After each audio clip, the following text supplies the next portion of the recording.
tarde, amigas, amigos, companheiras e companheiros. Estamos de volta com mais uma Hora 13, aqui na Rede da Resistência.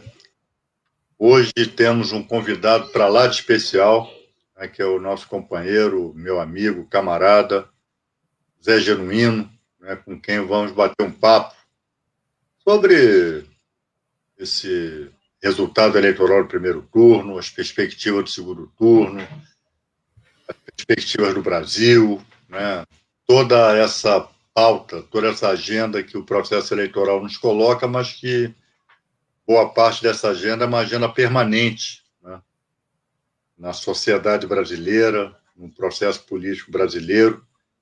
Então, essa pauta não se esgota com as eleições. Ao contrário,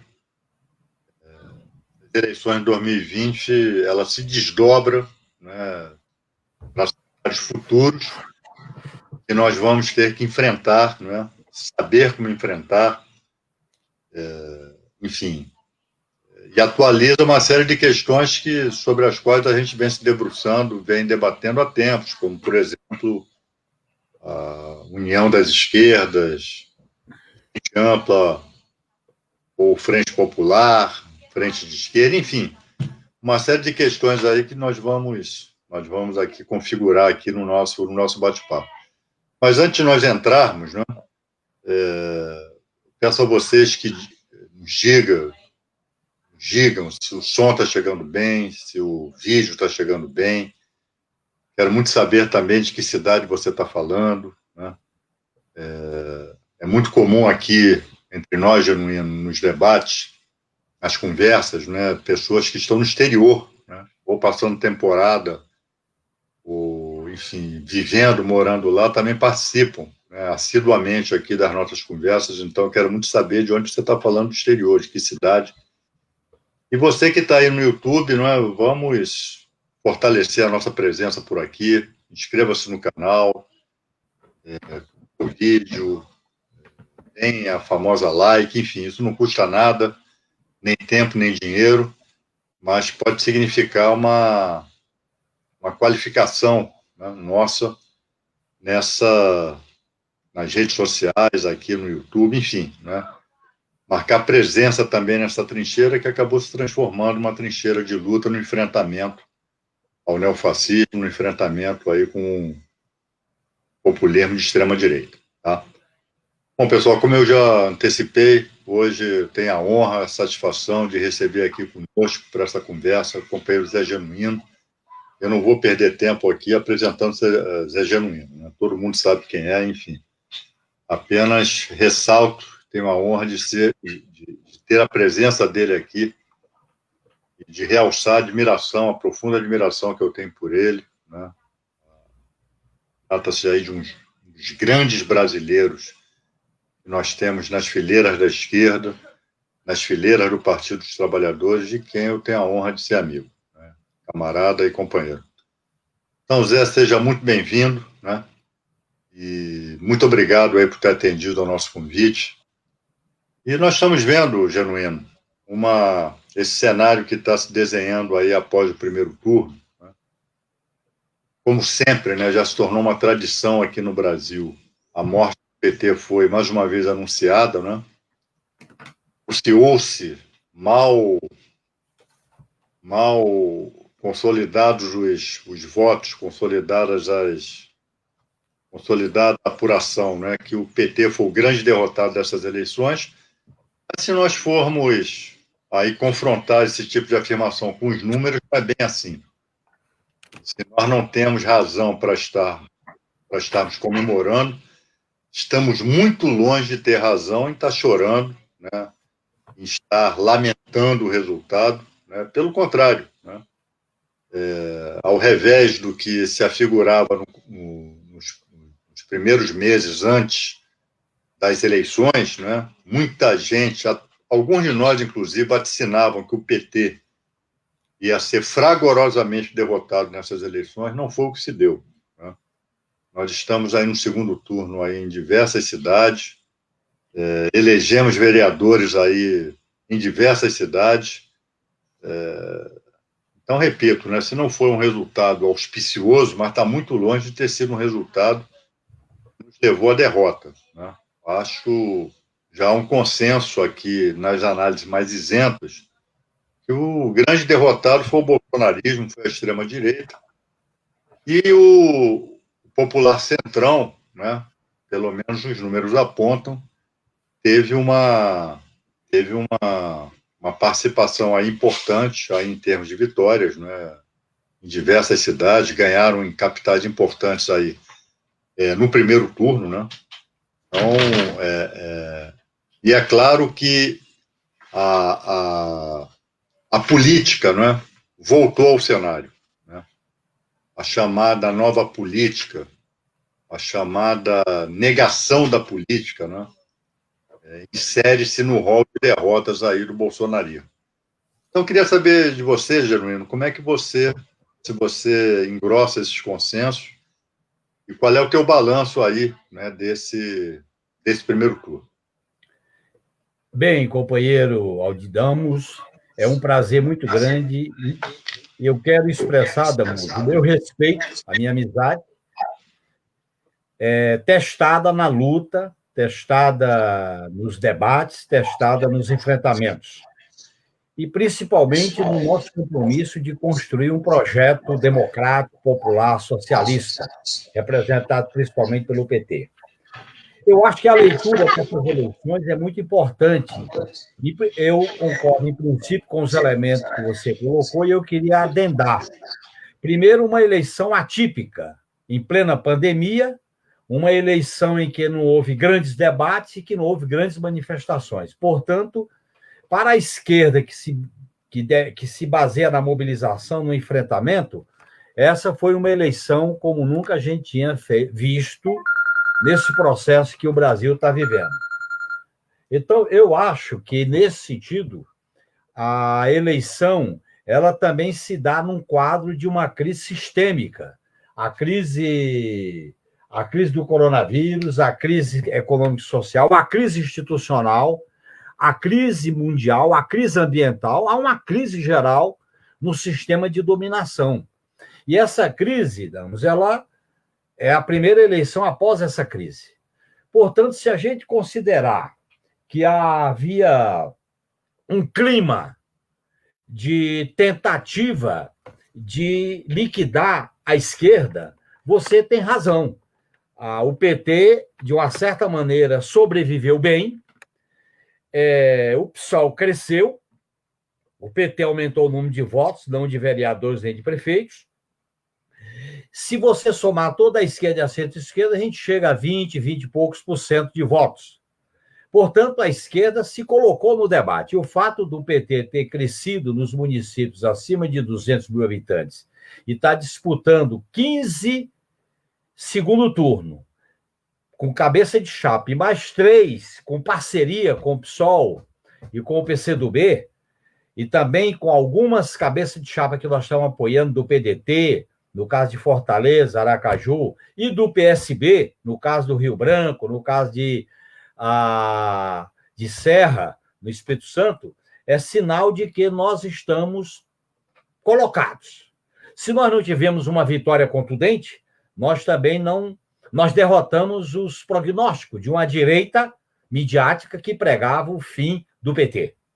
Agora, o PT tem muita responsabilidade ao analisar essa eleição. Em primeiro lugar, Damus, a direitona, vamos chamar assim, a direita fundamentalista, bolsonarista, a direita liberal, neoliberal, a direita do centrão, ela teve muitos votos, em torno de 70%, 80% de votos no Brasil. Portanto, é uma hegemonia conservadora razoável. Nós temos que ter noção dessa responsabilidade.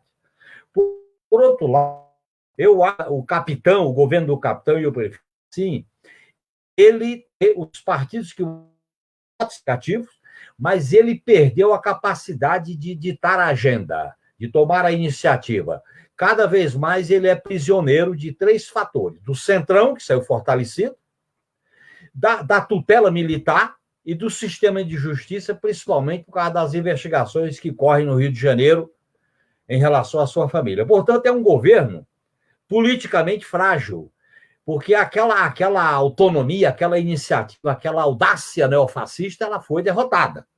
E nós temos que avaliar, inclusive, que os candidatos da polícia ou da PM, do caso de Fortaleza, no caso de Vitória, no caso de Belém, estão com dificuldade. Fora o candidato deles de São Paulo, que perdeu, feio, e no Rio de Janeiro vai perder, em Belo Horizonte nem mostrou a que veio. Portanto, eu acho que ele não é uma derrota fragorosa, mas ele perde a capacidade de iniciativa e fica cada vez mais prisioneiro desse sistema autoritário de um constitucionalismo, com o sistema de justiça ditando algumas coisas, com a tutela militar, é só ver a nota que saiu dos comandantes militares, e agora numa negociação cada vez maior com os partidos do Centrão. Portanto, eu acho que nós temos uma grande responsabilidade. Também a esquerda deve avaliar que essa eleição tinha um potencial para ela crescer mais. Eu vou dar exemplo. São Paulo, Rio de Janeiro e Belo Horizonte, a esquerda, se tivesse saído unida, numa frente de esquerda, ela teria colocado mais vereadores e estaria no segundo turno no Rio de Janeiro e talvez tivesse segundo turno no Belo Horizonte. E aqui no Rio, com possibilidade de ganhar a eleição. Então, nós temos que avaliar que se a frente de esquerda tivesse existido como política nacional desde o começo, nós estaríamos melhor situados. A exemplo de Belém, a exemplo de Porto Alegre. É só pegar esses dois, e de Florianópolis. Portanto, a ideia de uma frente de esquerda com uma plataforma radicalmente democrática, de defesa dos direitos, defesa da vida, defesa do papel do Estado, de críticas a esse sistema perverso, de o Deus do mercado, os caras começam a discutir teto de gasto como se fosse uma cláusula pétrea, não é a vida, é o teto de gastos, privatizações. A ideia de submissão aos Estados Unidos, a esquerda teria, se ela tivesse polarizado o debate, tivesse nacionalizado os temas locais, estaríamos melhor situados. Portanto, havia condições de a gente crescer mais. Essa é uma lição importante. Particularmente, no caso do PT, ele passou pelo teste da sobrevivência bem. Agora, nós temos muito desafio pela frente. Desafio de recolocar no debate a nossa experiência política de governo e a nossa revisão da nossa estratégia programática, a remodelação do funcionamento do partido, diminuindo o peso da burocracia, diminuindo o peso dos mandatos e dando maior apoio à militância, reinvestindo na territorialização da organização do partido, na formação política, enfim, eu acho que o PT precisa resgatar aquilo que está na sua história de um partido de esquerda que disputa a eleição, mas também disputa a sociedade, um partido que tem um programa de transformação estrutural, que não se acomoda na ordem, um partido que vai compor com os demais partidos uma frente esquerda no plano partidário e no plano social, não é só no plano parlamentar e eleitoral. Eu acho que nós temos que fazer esta avaliação. E algumas lições também são muito fortes. Por exemplo, Damus, São Paulo teve uma derrota fragorosa. Apesar da gente estar no segundo turno em Diadema, Guarulhos e Mauá, nós tivemos uma derrota pesada no estado de São Paulo. E mantivemos a bancada -1.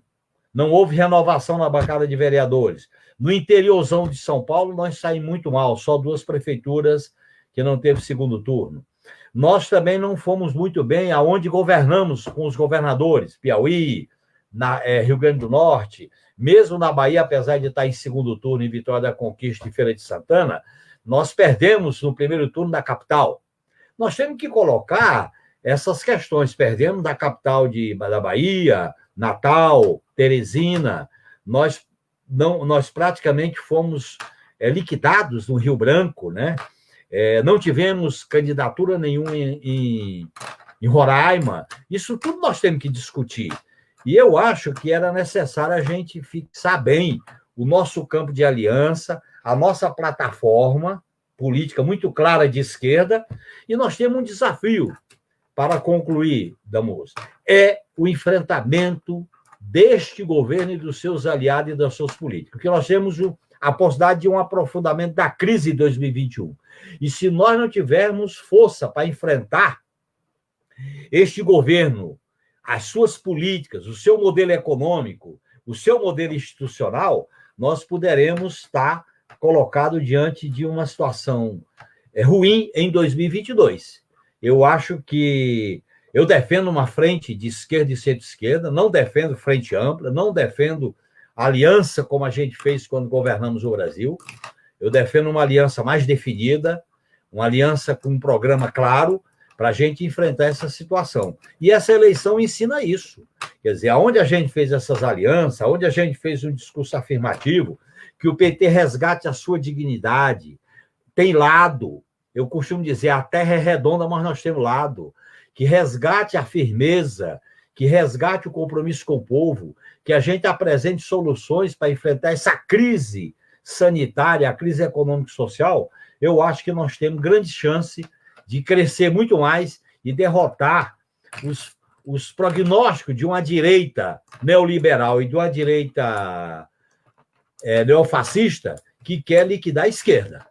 E eu acho que nós temos que dar uma resposta política, da mobilização social e do enfrentamento político, como nós fizemos na eleição, podemos continuar trabalhando no Congresso Nacional, na mobilização da sociedade, na relação com os movimentos, com as frentes populares, com os sindicatos, com as comunidades, com os coletivos, com a intelectualidade progressista. O Brasil está vivendo, Damus, um processo de desconstituição violenta. Olha bem o que está acontecendo nas queimadas, nas mortes, no desemprego, na falta de fiscalização. O país está meio abandonado, meio não, está sendo destruído.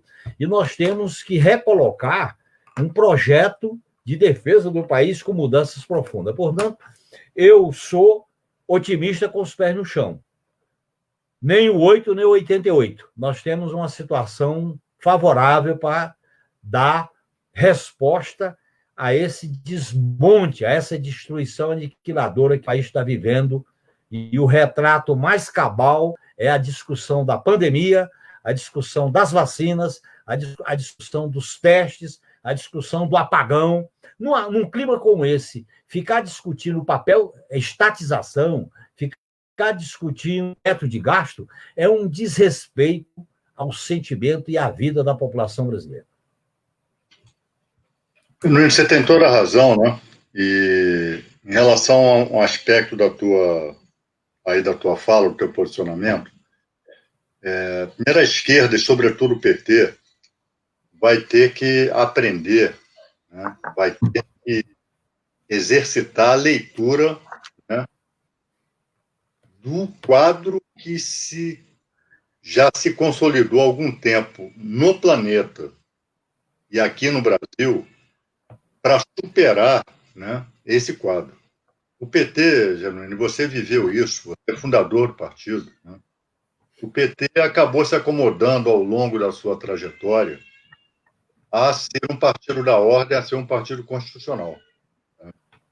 Abandonando aquela pulsão, né, aquela energia, né, que vinha da construção do partido de baixo para cima.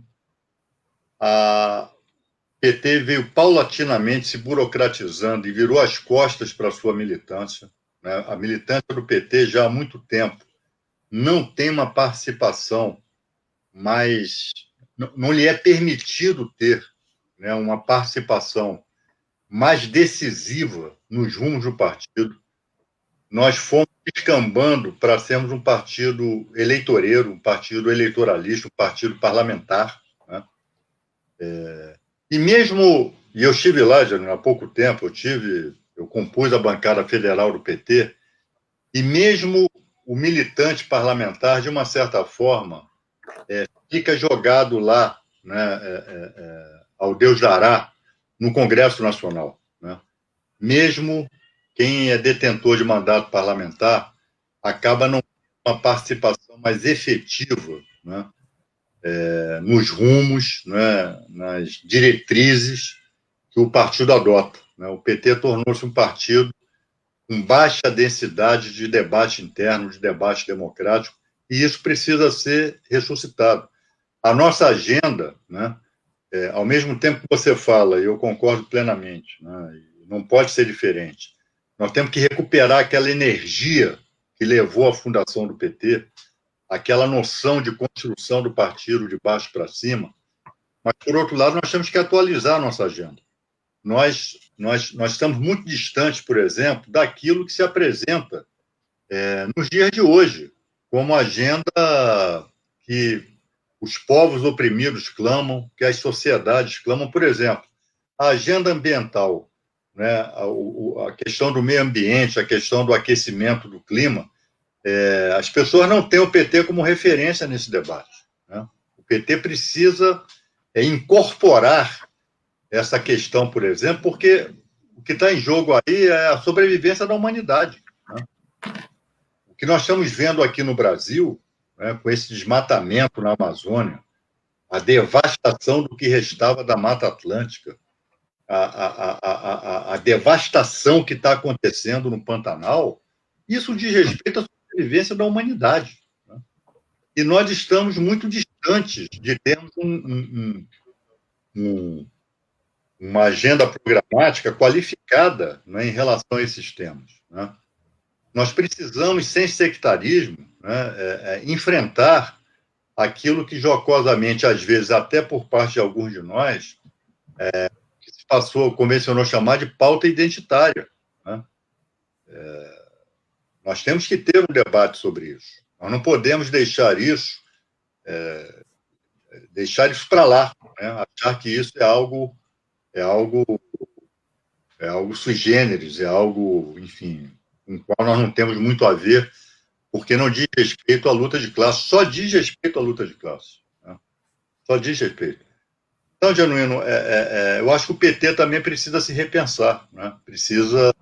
As suas direções precisam ser renovadas, né?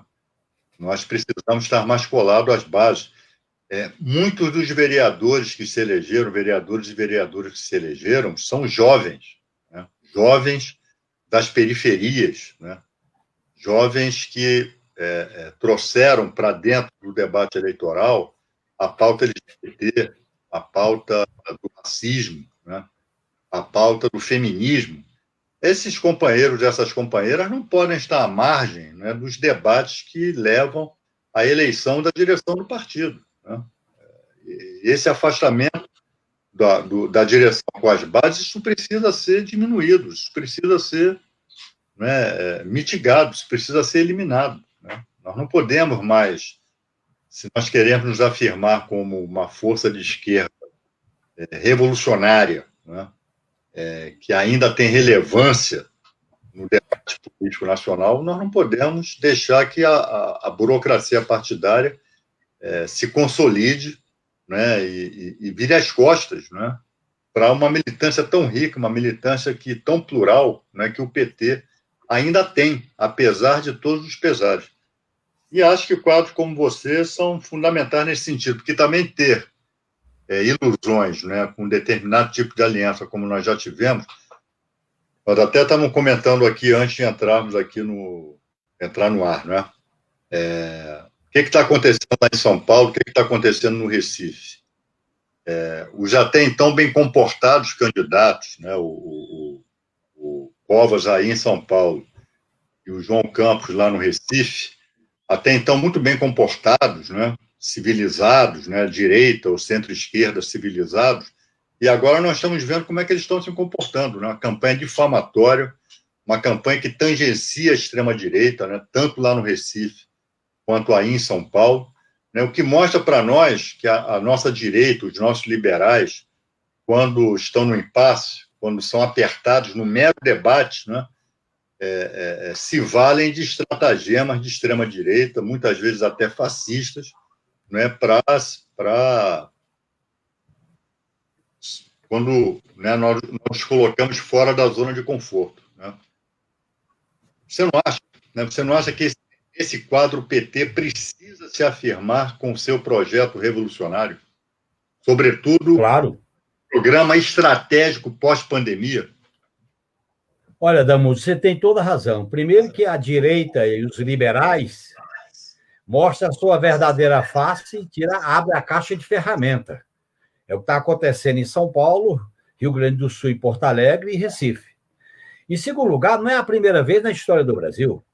É só ver o que eles fizeram isso na era do Getúlio, o que fizeram isso no golpe contra a Dilma, o que fizeram em 86, na eleição da Constituinte, o episódio da morte de trabalhadores rurais que eles culparam o PT, e na própria campanha eleitoral do Lula de 89, que o sistema midiático apoiou o Collor, portanto, isso faz parte da característica da classe dominante brasileira, que não aceita perder.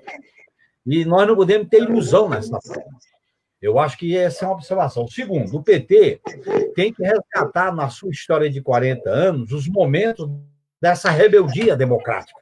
O PT foi fundamental quando ele denunciou o colégio eleitoral, quando ele defendeu uma constituinte exclusiva em 85, quando ele criticou o Plano Cruzado, quando ele não participou da farsa do colégio eleitoral, quando ele fez oposição ao governo Sarney, quando ele resistiu às reformas econômicas do governo FHC, quando ele resistiu ao governo Collor. Portanto, o PT tem que resgatar a ideia de um projeto democrático, popular, no rumo do socialismo.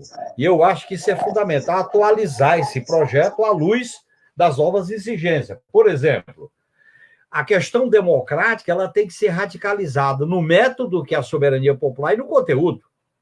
Por exemplo, no conteúdo, nós temos, para falar em democratização do país, nós temos que falar criticar o sistema de justiça, a tutela das Forças Armadas, criticar esse processo de a teoria, a posição política do lava-jatismo, mas, ao mesmo tempo, nós temos que incorporar a luta feminista, a luta das mulheres, a luta antirracista, a luta em defesa das populações originárias, a luta da comunidade LGBTQIA+. Quer dizer, são bandeiras de novos sujeitos políticos que entram em cena, para que a gente não tenha uma cooptação desses movimentos por certos segmentos neoliberais que aparecem cheirosinhos e que usam esses movimentos chamados identitários, que não são, para se opor às transformações econômicas, sociais e políticas. Portanto, nós temos que nos abrir para isso. É claro que o PT tem que fazer um amplo debate no seu interior. Eu acho que, por exemplo, as teses do 7º Congresso até agora não foram divulgadas. O PT tem que resgatar o 5º Encontro de 87. O PT tem que resgatar o 6º Congresso que se realizou em Brasília em 2017, 2018. O PT tem que resgatar os novos movimentos que estão em debate. Por exemplo, este modelo neoliberal produziu o Deus do mercado e o Deus do dinheiro, a privatização, o fim da história, o fim da luta de classe, tudo isso o vírus botou por terra.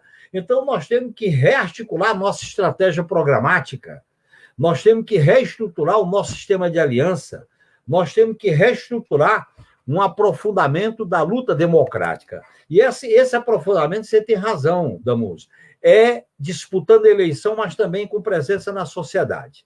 O PT usava uma expressão ao longo da sua história que era ter um pé na luta eleitoral e um pé na luta social. Ao longo da eleição, a partir da eleição de 2002, a gente ficou só com o pé na luta eleitoral. Nos distanciamos, nos afastamos, e é evidentemente que nós temos que nos reencontrar com o povo. Por exemplo, a defesa de um programa de defesa dos interesses do povo tem que ser de uma maneira intransigente e radical. A fome se instalou novamente no Brasil, o desemprego é alarmante, as pessoas estão morrendo, o desespero social. Nós vamos ter um período de mal-estar social profundo em 2021. Então, nesse sentido, um partido de luta, de esquerda, tem que misturar o seu debate programático, estratégico, com a luta social. Por isso que eu insisto, é necessário a gente conformar uma frente democrática, popular, progressista, antineoliberal. As alianças pontuais podem ser feitas, mas não de maneira permanente. E essa frente tem que ser permanente. Eu acho que tem espaço para construir uma frente com a formalidade, com encontros, com debates, com ninguém veta ninguém, ninguém manda em ninguém. A gente fazer um processo de... Nem é o modelo do Uruguai, da Frente Ampla, mas também não pode ser esse modelo de pulverização que, de uma certa maneira, aconteceu nessa eleição. Então, nesse sentido, nós temos que agregar, nós temos que juntar. Isso pressupõe um amplo debate no PT. E aí, é importante que esse amplo debate dê principalidade para os quadros, para a militância, e não para a burocracia. Nós temos que diminuir o peso da burocracia, dos mandatos, para valorizar a militância acadêmica, a militância social, a militância dos profissionais liberais, a militância da nova classe trabalhadora. Tem uma nova classe trabalhadora, Damus, surgindo no Brasil. Os trabalhadores de aplicativos, os trabalhadores informais, o movimento das mulheres, o movimento da população negra. São novos sujeitos que a esquerda tem que dialogar com sua pauta, com sua agenda. Portanto, eu acho que nós temos um caminho virtuoso. Agora, nós precisamos ter coragem de trilhá-lo. E, para trilhá-lo, nós temos que elaborar. Nós não podemos ficar no comodismo, nós não podemos ficar submetidos às pautas da ordem, às pautas conservadoras. Nós temos que ter a lucidez para navegar contra a maré. Veja bem, a experiência aqui de São Paulo... A experiência aqui de São Paulo está mostrando o seguinte: um candidato muito capaz, um candidato muito firme nas posições, está crescendo e ameaçando os tucanos. Quer dizer, a situação política, Damus, exige que a gente saiba polarizar, que a gente saiba radicalizar, não é aventura, radicalizar é ir na raiz dos problemas, que a gente diga a verdade. Porque numa crise, ou você se posiciona ou você vai ser engolido por ela. Essa é a lição que a gente tem que tirar. E eu acho que as tarefas que o PT tem são tarefas grandiosas. Até em homenagem aos 40 anos de história do PT, o Partido dos Trabalhadores tem uma história vitoriosa, 40 anos de luta, 40 anos de experiências como orçamento participativo, como conselho de deliberação, inclusão social, conferências, reconhecimento das populações originárias, sistema de cotas. Portanto, nós mudamos o Brasil. E a direita é tão virulenta contra nós porque nós botamos o dedo nas feridas. Não o suficiente para ganhar. Nós fomos derrotados por causa da nossa ousadia. Os nossos erros facilitou a derrota nossa. Então, nós temos que corrigir esses erros, ilusão nessa classe dominante, não ter feito mudança nas estruturas do Estado. Você, como militante, como advogado, sabe muito bem como está incrustado no Estado brasileiro esses elementos conservadores, esses entulhos autoritários, seja no sistema de justiça, seja na tutela militar, seja na alta burocracia do Estado, e nós nos acomodamos a isso. Tanto que foi essa força que golpeou a gente, porque nós resolvemos mudar a vida material do povo brasileiro, e mudamos.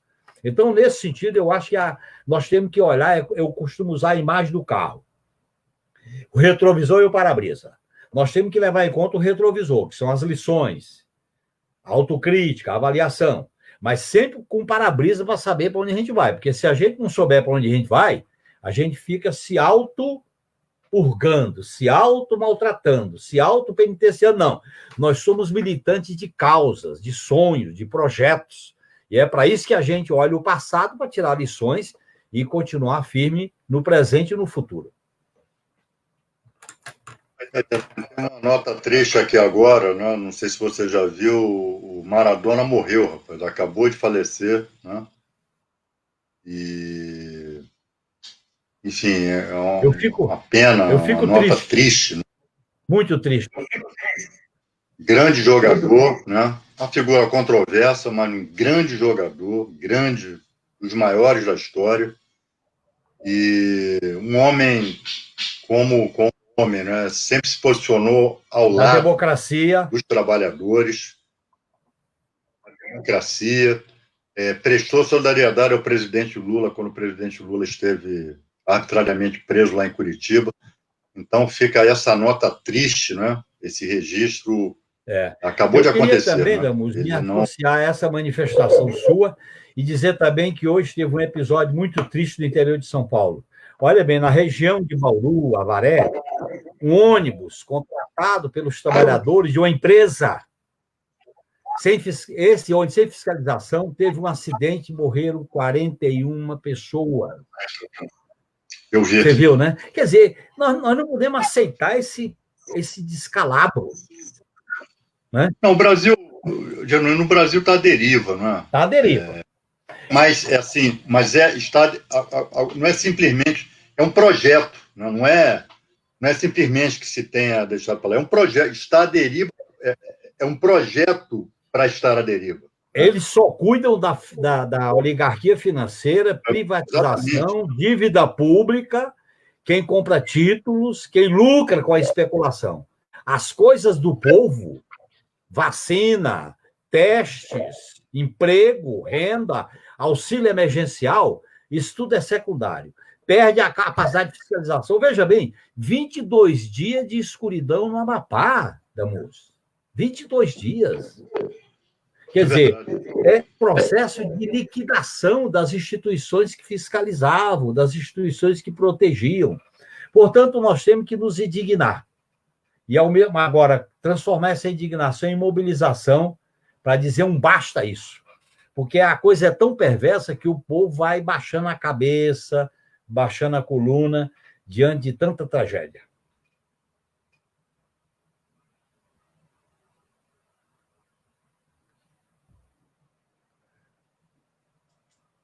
Isso. Não é uma caminhada fácil, né? Eles conseguiram, né, a extrema-direita de 2016 para cá, conseguiu, até com muita facilidade, né, desconstruir um legado. Não é só legado dos governos Lula e Dilma, não. Né? De Getúlio Vargas para cá. Claro. Eles, de uma lapada só, Damus, eles pegaram a era Getúlio, exatamente, a democratização com a Constituição de 88 e a era Lula-Dilma. A era Getúlio... constituir a ideia de soberania do Estado, exatamente, social, exatamente, de democracia. De um parque industrial nacionalizado, né? É Getúlio, é Juscelino, é Jango, né? Não é só Lula e Dilma, não é só o PT, não. Né? É todo um legado, é toda a construção no processo democrático, civilizatório, né? De redenção do povo, de inclusão popular, ainda que não no ritmo, na intensidade, na profundidade que nós queríamos, mas era uma caminhada. E agora, né? Agora nós voltamos praticamente ao zero. Né? A barbárie. A barbárie social, o descalabro político, a falta de liturgia das instituições, é o vale. Exatamente. Então, por isso, eu repito, Genuíno, e você também pontuou isso aqui no curso da nossa conversa, nós não podemos nos dar ao luxo de ser o partido da ordem. Nós temos que ter aquele espírito que você tão bem ressaltou de ir contra a corrente. Nós nos isolamos na época em que nos recusamos a assinar a Constituição, nos isolamos, mas aquilo deu identidade ao PT. Aquilo deu identidade. Ali nós mostramos que o povo tinha com quem... Nós votamos contra, mas assinamos. Foi correto. Assinamos, exatamente. Votamos contra, mas assinamos. Mas fomos taxados de sectários, fomos taxados disso e daquilo, e, no entanto, atitudes como essa nos singularizaram, né? nos deram, nessas atitudes, nos deram uma identidade própria que, ao longo do tempo, nós vimos perdendo. A gente está perdendo essa identidade. Então, nós temos que recuperar isso. Você vê, né, na pauta social, na pauta do imaginário, dos valores, dos princípios. Não sei se você leu ontem, uma associação de magistrados, né? A Associação de Magistrados de Pernambuco realizou um debate, um seminário sobre o racismo, sobre a linguagem do racismo, onde se identificar racismo na linguagem cotidiana. Aí, exemplificando, é uma cartilha, olha, evitar utilizar a expressão a coisa aqui está preta, a coisa está preta. Essas expressões que colocam, né, o negro, a negra, ilustrando uma situação de subalternidade negativa, né? Pois bem, 34 juízas e juízes se rebelaram contra isso, dizendo que a Associação dos Magistrados, a direção, estava entrando numa pauta ideológica. Olha só, eles colocam a questão do racismo, reduzem a um debate ideológico, né? Ou seja, isso aí é tema da esquerda. Uma associação de magistrados tem que cuidar dos interesses da sua corporação. Parece que é algo isolado, mas não é. É bom saber, e o Genuíno aqui na nossa conversa também, e isso é uma pauta para mim muito cara, né? Nós temos que enfrentar a fascistização do sistema de justiça brasileiro. Não são só esses 34 magistrados, né, que têm esse tipo de visão, não. Isto é algo do sistema de justiça. É bom que nós nos lembremos que o Brasil é hoje a segunda maior população carcerária do mundo, com mais de 800 mil pessoas ali encarceradas, 40% prisões temporárias, sem culpa formada. E quem é que contingente é esse? É contingente de brancos, de olhos azuis, das nossas diversas zonas sul aí, das cidades? Não. São jovens negros e negras, né, faveladas, né? Estão ali pela cor da pele, estão ali pelo seu CEP, pelo seu endereço, né? Então, Genuíno, a nossa tarefa é uma tarefa de recomeçar, né? Recomeçar e reconstruir com transformação. Com transformação, exatamente. Porque, Damuso, é o seguinte, olha bem, nasceu elemento de uma ordem autoritária conservadora em 2016. Essa ordem autoritária e conservadora tem no sistema de justiça um elemento-chave. Porque o sistema de justiça, ele quer tutelar a sociedade e tutelar os demais poderes. E esse sistema de justiça, ele sempre foi conservador e ele busca agora uma funcionalidade neoliberal. É tanto que você vê as decisões da justiça em relação a direitos, em relação à ordem econômica, em relação a contrato, é tudo favorável ao capital. Eles, às vezes, tomam algumas decisões em questões pontuais. Veja bem a questão do racismo. O racismo, e o Lula deixou isso muito claro no seu pronunciamento no Dia da Consciência Negra, ele está embrenhado, ele está estruturado no sistema capitalista. E veja bem, quando o Rui Barbosa disse vamos queimar os arquivos dos quilombos, porque pega mal para o país, isso é um retrato desses liberais que você estava se referindo. Por isso que a luta antirracista ela é parte da luta democrática e também da oposição a esse sistema. A questão e luta anticapitalista. Luta anticapitalista. Claro. A questão da luta em defesa do meio ambiente é parte da luta anticapitalista. Nós só seremos eficazes na defesa da pluralidade, do respeito, da luta antirracista, se a gente vincular isso com a luta anticapitalista. Porque, bem, eu, quando estava no Ministério da Defesa, me defrontei com um dos livros que era mais lido na Escola de Estado-Maior do Exército, que era um livro de um dos ideólogos da Globo, Não Somos Racistas. Quer dizer, esse racismo dissimulado, esse racismo do faz de conta, esse racismo enganador que está impregnado. Portanto, nós temos que ajustar as contas contra essa herança escravocrata, a herança do racismo, porque ele vai se acostumando, ele vai se normalizando. São 350 anos de escravidão, pô, isso não se apaga. Nada, isso aí está impregnado. E se a gente não tiver uma posição muito clara de luta, eu vi o que foi na Constituinte, a luta da Bené e do CAO, em relação à criminalização do racismo como crime contra a humanidade. Foi uma luta dura, pesada. Eu sei o que significou a luta das populações indígenas, que agora eles querem destruir, estão destruindo, com mineração em terras indígenas. E aí esse marco temporal que está para ser decidido do Supremo é fundamental. Eu sei como foi importante, e foi uma derrota nossa, Damu, já que você tocou nesse assunto, quando a gente, na Constituinte, não teve força para aprovar o juizado de instrução, porque isso significava tirar poder do Ministério Público. E a ilusão de que o Ministério Público ia ser o contraponto à tutela militar, coisa nenhuma, se compuseram com o sistema de investigação e de polícia. E, evidentemente, que a própria tutela da Força Armada tem um sistema de justiça próprio, a justiça militar. É uma grande corporação que tem um ramo da justiça que faz a justiça para eles. Então, nesse sentido, eu acho que a democratização do país passa por mudanças profundas. Nós não realizamos todas elas na Constituinte, é verdade. Por isso que nós votamos contra e assinamos. E tem uma tarefa, uma democracia no Brasil, ela é inconclusa, ela é incompleta. E ela está piorando por causa do golpe. O golpe de 2016, a prisão do Lula, e você teve uma atuação brilhante na denúncia da prisão do Lula, e a eleição manipulada, esses três fatos marcaram uma virada política da ordem constitucional do Estado brasileiro, da Constituição de 88. Por isso que há um processo de desmonte. É um desmonte processual e progressivo, no sentido de aniquilar. A concepção de direito, por exemplo, você relativizar as cláusulas pétreas com a prisão em segunda instância, não pode, nem por emenda constitucional. Você tirar a PEC, você aprovar a PEC da morte, que é tirar dinheiro do SUS, não pode ser cláusula pétrea dos direitos sociais. Ter mudado o artigo 7 da Constituição, isso é cláusula pétrea, direitos sociais. Portanto, eu acho que nós temos uma tarefa grandiosa. E diante de uma tarefa grandiosa, Damus, só através também de uma força social e política.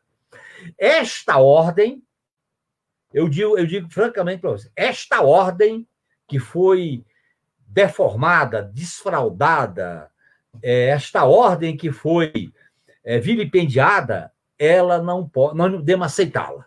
Nós temos que construir uma estratégia contra essa ordem autoritária, conservadora, exclusivista. Não dá. E aí você tem toda a razão.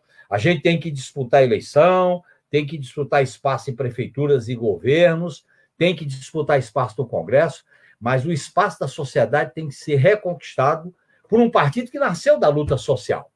Nasceu da luta dos trabalhadores, da luta das mulheres, da luta dos povos indígenas, da luta dos quilombolas, da luta da comunidade LGBTQIA+, as famosas paradas do orgulho gay aqui em São Paulo. Esta luta social que é o elemento fundamental para o PT. O PT não pode se acomodar nos salões dos palácios e dos acordos por cima. Nós temos que combinar isso com a mobilização e com o povo. E eu acho que isso é uma lição que a gente tira da eleição. Por exemplo, essa eleição produziu lideranças novas que não estavam no calendário das probabilidades. Isso mostra que há um potencial. E esse potencial a gente tem que ligar a luta antirracista, a luta feminista, a luta da comunidade LGBTQIA+, a luta dos quilombolas, a luta dos indígenas, com a luta anticapitalista. Porque se separar, vai ser um fiasco para as próprias comunidades que lutam pelos seus direitos. O capitalismo ele é predatório, ele é racista, ele é machista, ele é misógino, ele é homofóbico. Né? Claro.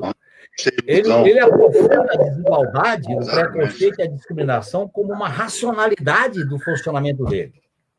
E aí aqui a prova até pousa. Porque as elites aqui, quando elas querem dizer que não são racistas, não. A minha empregada, ela come na mesa com a gente. Não. Eu tenho amigos negros, negras.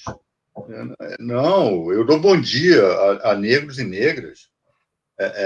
Esse é o suposto não racismo, né, das nossas classes dominantes. Mas, Genuíno, queria aqui já dando uma guinada aqui na nossa conversa. A gente já está se aproximando aqui do final. O tempo passa rápido aqui quando o debate é bom. Você esteve, né, como alto assessor no Ministério da Defesa, uma determinada passagem aí da tua trajetória. É um estudioso, né, da questão dos militares aqui no Brasil. Qual é a tua análise, rapaz, em relação aos militares hoje, né, que nós julgávamos, ainda que conservadores, mas não, são conservadores, mas são nacionalistas, né? Defendem a soberania nacional, defendem a Amazônia, defendem o pré-sal, né? E nós estamos vendo os militares ou omissos ou apoiadores expressos dessas políticas ultra neoliberais que de 2016 para cá se implantaram no Brasil. É o perfil dos militares hoje, Genuíno. Ô, Damuz, você tem se esperava razão. mais dos militares. Eu digo para você que eu tenho uma grande decepção, uma grande frustração. Não esperava isso.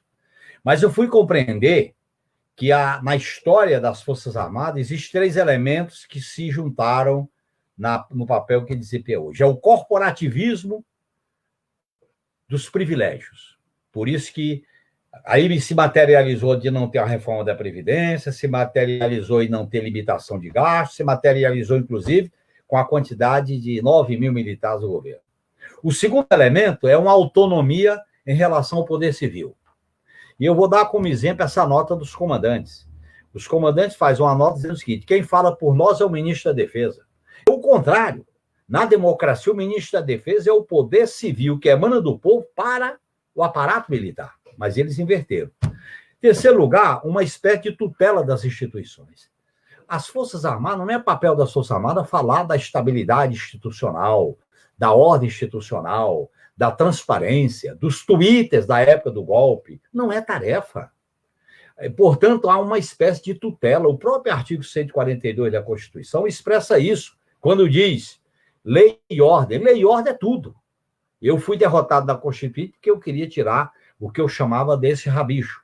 Portanto, eu acho que as Forças Armadas, nessa própria nota, diz o seguinte: eles priorizam as atividades subsidiárias e as atividades GLO. Mas as Forças Armadas é para cuidar de projetos estratégicos de defesa. Por exemplo, a base de Alcântara, no satélite, a questão do programa nuclear, do submarino, a questão da internet, a questão dos caças. São esses projetos estratégicos de uma política de defesa dissuasória, que nós não temos um inimigo para fazer guerra, nós temos dissuasão para diminuir vulnerabilidades. Uma política de defesa de integração sul-americana e não transformar vizinhos em inimigos, como por pressão dos Estados Unidos. Nós temos que ter uma relação de um mundo multipolar. O multilateralismo é uma bandeira do governo nosso, com o Celso Amorim, com o Lula. Portanto, nós não podemos transformar a China em inimigo, nem os Estados Unidos em amigo, nem inimigo. Nós temos interesses geopolíticos nossos de como negociar. Lamentavelmente, eu acho que, a pretexto de ser contra a Comissão da Verdade, a pretexto de quebrar a cadeia de comando durante o golpe, a pretexto de aceitar a narrativa da Quarta Guerra, Estados Unidos e China, a pretexto da orientação do marxismo cultural, do politicamente correto, houve um grande retrocesso no papel político das Forças Armadas. Começa a resgatar aquelas concepções da Guerra Fria, do golpe de 64. A própria nova república não é aceita pelos militares hoje. E, de uma certa maneira, há um revanchismo em relação ao processo de democratização do país. Eu acho que as Forças Armadas são uma instituição que precisa de mudanças. O projeto nacional é importante ter as Forças Armadas numa política de defesa que se liga com um projeto econômico, mas uma defesa de soberania, e não transformar o povo em inimigo, e não ficar fazendo garantia da lei e da ordem. Portanto, nós temos que rediscutir mudanças profundas nesta relação, porque as Forças Armadas não podem se constituir acima de tudo e de todos. O poder emana do povo, e emana do povo para todos os poderes. Eu nunca esqueço uma frase do Ulisses Guimarães. No discurso que ele fez de promulgação da Constituição, ele disse que a Constituição não ia provocar ingovernabilidade, porque os poderes legislativo e executivo iam buscar soluções. Eu disse: doutor Ulisses, por que você não citou o judiciário? Ele disse: menino, lá não tem rampa. Eu disse: por quê? A rampa, o povo sobe e desce, porque é soberania popular. O poder judiciário não tem rampa, não deve dar soberania popular. Ele não pode usurpar a soberania popular, assim como a farda não pode usurpar a soberania popular, assim como o monopólio privado da mídia não pode representar a soberania popular. Esses articulistas dão lição de moral, dão lição de quem vai morrer, de quem vai sobreviver. Não é tarefa deles. É o povo que decide numa eleição, quem vota, quem não vota.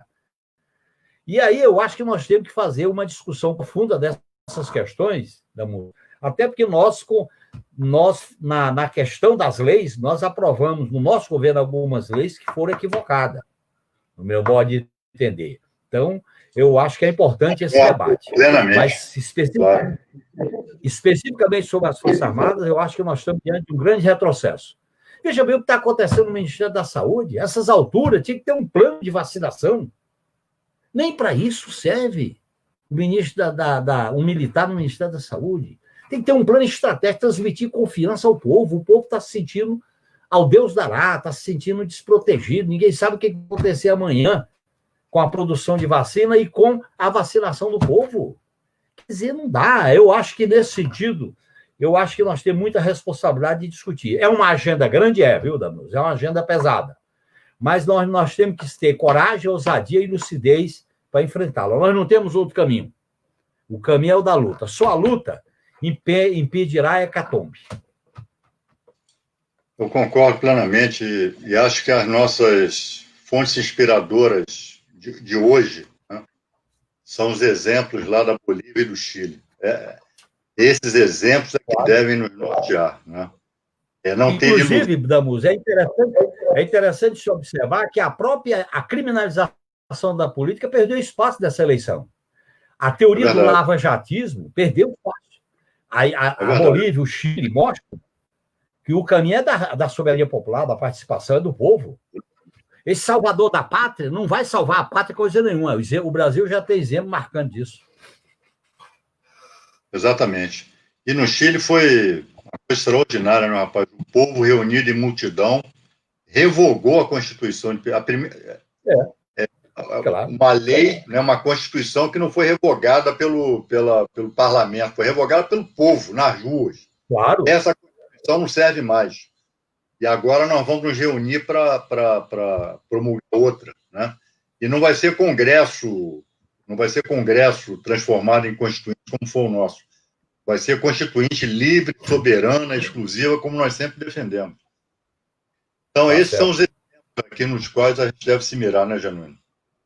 E vou te devolver a palavra para a gente encerrar aqui e te agradecendo mais uma vez a tua boa vontade de estar aqui conosco, né, nesse diálogo tão profundo, tão bacana aí, que está todo mundo gostando aqui, não quer que acabe. Primeiro, você estimula o debate, você incentiva, porque você é um debatedor, tá certo? E eu acho que é muito bom debater com uma pessoa que tem compromisso, formação, lado. Obrigado. Você tem lado, né, Damu? Você sempre teve lado. E teve sempre coragem. Quando você foi lá na Polícia Federal para libertar o Lula, você teve coragem. Entendeu? Quando você estava presidindo o OAB, você tinha coragem. Quando você defendeu a comissionidade, eu acho que é uma honra, e eu digo isso, é uma honra. Eu acho que o povo do Rio de Janeiro devia estar em você lá na Câmara Federal, porque você é um quadro que tem história, tem lado e competência. Muito obrigado. Muito obrigado. Bom, pessoal, então, infelizmente, né, já batemos aqui 1 hora de programa. Hoje tivemos esse brasileiro extraordinário, pelo qual, eu repito, não canso de repetir, tenho uma profunda admiração. Esse grande homem, esse grande companheiro, esse grande militante, né? Essa figura humana extraordinária que é Zé Genuíno, né? Me deu a honra de estar comigo aqui nessa conversa, que eu tenho certeza de quem estava aqui vendo e ouvindo, e ainda vai ver e ouvir depois, né? Não tem a menor dúvida de que vai gostar e que vai pedir bis. Então, Genuíno, forte abraço para ti. É uma pena que essa pandemia, né, não permita a presença física. Grande abraço, companheiro. Mas depois da vacina nós vamos nos encontrar. Né? Um abração para você, um abraço claro, aí, pessoal. Vamos, tá bom? Valeu. É isso aí, um abração. Obrigado. Abração. Tchau.